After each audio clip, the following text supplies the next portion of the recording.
اب جب جیسے ہی وہ گرا اور مرا، حضرت موسیٰ نے کہا ھذا من عمل الشیطان، یہ تو شیطان کا عمل ہے، شیطان کا کام ہے۔ حضرت موسیٰ نے کہا یہ جو دو افراد کا آپس میں جھگڑا ہوا جس میں مجھے الجھنا پڑا، یہ شیطان کا کام تھا۔ قرآن کریم میں حضرت موسیٰ ہی کے حوالے سے آیا۔ حضرت موسیٰ اپنی تحریک کا آغاز کر رہے تھے۔ حضرت موسیٰ کے ذمہ کیا تھا؟ بنی اسرائیل کو نکالیں، فرعون کا مقابلہ کریں، ٹھیک ہے۔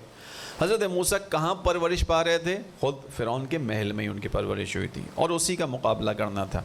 خداوند عالم کی جانب سے امر تھا کہ اس کام کو کرنا ہے۔ حضرت موسیٰ آہستہ آہستہ اپنا زمینہ فراہم کر رہے تھے، لوگوں کی تربیت کر رہے تھے، لوگوں کو اپنے گرد اکٹھا کر رہے تھے، ایسے ہی سمجھ لیں جیسے زمانے کا امام۔ حضرت موسیٰ نے ابھی اپنے آپ کو آشکار نہیں کیا تھا، ایکسپوز نہیں کیا تھا، بتایا نہیں تھا، ابھی فقط آمادگی تھی، تیاری تھی۔ حضرت موسیٰ نزدیک تھا کہ اپنی اس چیز کو، اس جد و جہد کو لوگوں کے سامنے بیان کریں اور ان کا کام آگے بڑھا جائے، بالکل اسی طرح جیسے ابھی دوران غیبت کبریٰ آمادگی ہے۔ ایک ایسا عمل ہو گیا کہ جس کی وجہ سے حضرت موسیٰ کا یہ اعلان تھوڑا تاخیر میں چلا گیا۔ اس پہ سنا رہا ہوں کہ ممکن ہے کہ ہماری کسی کوتاہی کے سبب خدا نہ کرے یہ امام کے ظہور کا معاملہ مزید آگے نہ بڑھا جائے، اس پہ بات کر رہا ہوں۔ حضرت موسیٰ نکلے ایک دن صبح، تو دیکھا، قرآن کریم سے سنا رہا ہوں، قصہ قرآن کریم کے اندر موجود ہے۔ دیکھا کہ دو افراد ہیں جن کے درمیان آپس میں لڑائی ہو رہی ہے۔ قرآن نے کہا ھذا من شیعتہ و ھذا من عدوہ، دو افراد ہیں، ایک موسیٰ کا شیعہ ہے اور ایک موسیٰ کا مخالف ہے۔ یہ جب باہر نکلے تو کیا دیکھا انہوں نے دیکھا کہ آپس میں لڑائی ہو رہی ہے۔ اس لڑائی کے نتیجے میں جو ان کا طرفدار تھا اس نے حضرت موسیٰ کو مدد کے لیے بلایا۔ حضرت موسیٰ مدد کے لیے آگے بڑھے، ظاہر اب طرفدار ہے، فالوور ہے، شیعہ ہے، مدد کرنی ہے، وہ آگے بڑھے۔ آگے بڑھنے کے بعد جو دشمن تھا اس کے ساتھ ان کا جھگڑا ہوا، حضرت موسیٰ نے اس کو قرآن کے مطابق ایک مکہ مارا، وہ شخص مر گیا، گرا اور مر گیا۔ اب جب جیسے ہی وہ گرا اور مرا، حضرت موسیٰ نے کہا ھذا من عمل الشیطان، یہ تو شیطان کا عمل ہے، شیطان کا کام ہے۔ آیت کو ذہن میں رکھیے گا، ھذا من عمل الشیطان، یہ شیطان کا کام ہے، ٹھیک ہے۔ یہ واقعہ قرآن میں، آیت بھی قرآن کے اندر موجود ہے۔ واقعہ ہو گیا، مامون جب آیا اس نے امام رضا علیہ السلام سے اس آیت کے بارے میں سوال کیا۔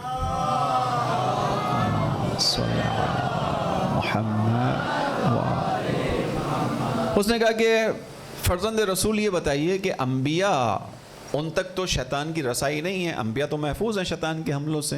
امام رضا نے کہا ہاں ایسا ہی ہے، انبیاء شیطان کے حملوں سے محفوظ ہیں۔ کہا لیکن ایک نبی کے بارے میں قرآن کہہ رہا ہے کہ اس نے کام کیا اور کہا کہ تو شیطانی کام ہو گیا۔ کہا کس نبی نے کہا؟ کہا کہ حضرت موسیٰ نے، اس نے پوری آیت پڑھ دی کہ حضرت موسیٰ نے اس طرح مارا اور وہ جو دشمن تھا وہ گرا مر گیا۔ حضرت موسیٰ نے کہا ھذا من عمل الشیطان، تو حضرت موسیٰ تو خود کہہ رہے ہیں۔ امام رضا نے کہا کہ تمہیں قرآن کا فہم ہونا چاہیے، قرآن نے یہ نہیں کہا، قرآن میں جو بیان کیا گیا وہ کیا ہے۔ پھر امام رضا نے اس کی تفسیر بیان کی جو اب میں آپ کے سامنے بیان کر رہا ہوں۔ اتنی پورا واقعہ بیان کرنے کے بعد کیا ہوا؟ حضرت موسیٰ کیا کرنا چاہتے تھے؟ قیام کرنا چاہتے تھے، ایک جھگڑے کے اندر پڑے۔ حضرت موسیٰ کی نسبت امام رضا نے کہا کہ اسی مامون کو اب بتا رہے ہیں امام رضا کہ اس طرح حضرت موسیٰ نے کوشش کی، ظاہر ہونا چاہتے تھے، لوگوں میں اللہ کے کام کو آگے بڑھانا چاہتے تھے کہ یہ ان کا ایک ماننے والا اپنی جذباتیت کی وجہ سے، اپنی نادانی کی وجہ سے کسی سے الجھ بیٹھا۔ اب جب وہ الجھ بیٹھا تو حضرت موسیٰ چھوڑ نہیں سکتے تھے اس کو، لہذا اب جب گئے اس کی مدد کی اور وہ مارا گیا تو حضرت موسیٰ نے کہا ھذا من عمل الشیطان۔ کس چیز کو کہا؟ اس مرنے والے کو نہیں کہا۔ حضرت موسیٰ نے کہا یہ جو دو افراد کا آپس میں جھگڑا ہوا جس میں مجھے الجھنا پڑا، یہ شیطان کا کام تھا۔ شیطان جان رہا تھا کہ میں اب اپنی دعوت کو اوپن کرنے والا ہوں، شیطان جان رہا تھا کہ میں اب فرعون کے مقابلے پر نکلنے والا ہوں، لہذا شیطان حضرت موسیٰ کو تو نہیں بگاڑ سکا۔ کس کو بہکانے میں کامیاب ہوا؟ حضرت موسیٰ کے ساتھ چلنے والے ایک شخص کو، جس کو انہوں نے شیعہ کہا ہے، توجہ سے سنیے گا۔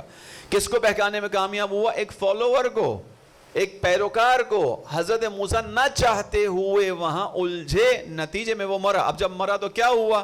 ظاہر ہے وہ فرعون کے دربار کا تھا، فرعون کی طرف والا تھا، شور مچ گیا کہ ایک شخص کو موسیٰ نے مار دیا۔ نتیجہ کیا نکلا؟ حضرت موسیٰ کو وہ شہر اسی وقت چھوڑنا پڑ گیا، کیونکہ اگر رہ جاتے تو پکڑے جاتے تو پھر تحریک بالکل ہی ختم ہو جاتی، لہذا حضرت موسیٰ کو وہ شہر چھوڑ کے جانا پڑا۔